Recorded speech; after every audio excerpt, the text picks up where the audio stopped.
Vendredi 30 juin, au Grand Terroir à Levallois-Perret, l'association Citoyens en entreprise a invité ses membres à venir écouter Éric de la Vallée.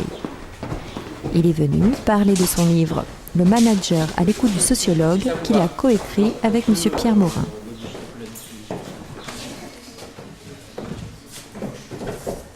Vous avez écrit ce livre en 2000. 2000, fin 99, début 2000. Il est sorti en mai 2000. Il a eu la chance de gagner un prix, le Grand Prix du livre de management et de stratégique, et du coup, ce prix l'a médiatisé. Il était dans l'air du temps. Il est tombé à un moment intéressant. Et on doit en être à peu près à 28 000 ventes. Donc pour un ouvrage de management, c'est beaucoup.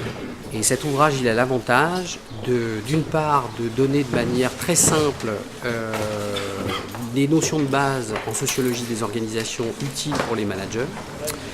Et par ailleurs, c'est un des rares ouvrages qui donne également des méthodes, des outils d'analyse de ce qui se passe dans l'entreprise. Voilà, c'est pour ça qu'on lui a demandé de venir, parce qu'il y a ce double aspect, sociologie des organisations un peu vulgarisée sans être simpliste, et puis outils à l'usage des managers. Voilà. La sociologie, c'est une paire de lunettes qui permet d'appréhender un fonctionnement organisationnel et social. Ce qui fait l'intérêt, c'est justement que le sociologue préconise de rentrer par la situation, plus que par les prédispositions psychologiques, et que moi je crois que les individus sont ce qu'ils sont.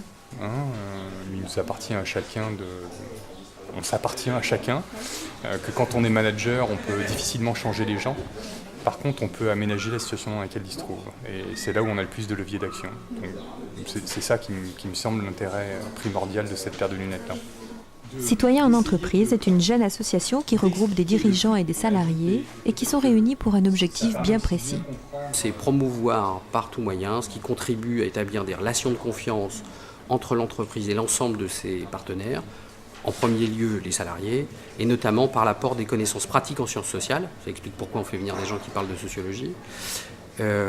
Avec cette idée, quand on parle de établir des liens de confiance, c'est pas de nier la tension et les conflits d'intérêts qu'il y a au sein de l'entreprise, mais au contraire de dire c'est de ces conflits, c'est en prenant acte du conflit ou de la divergence d'intérêts, en tout cas il n'y a pas forcément un conflit dur, qu'on peut faire naître quelque chose d'intéressant, de positif et de producteur de bien social pour tout le monde. Voilà.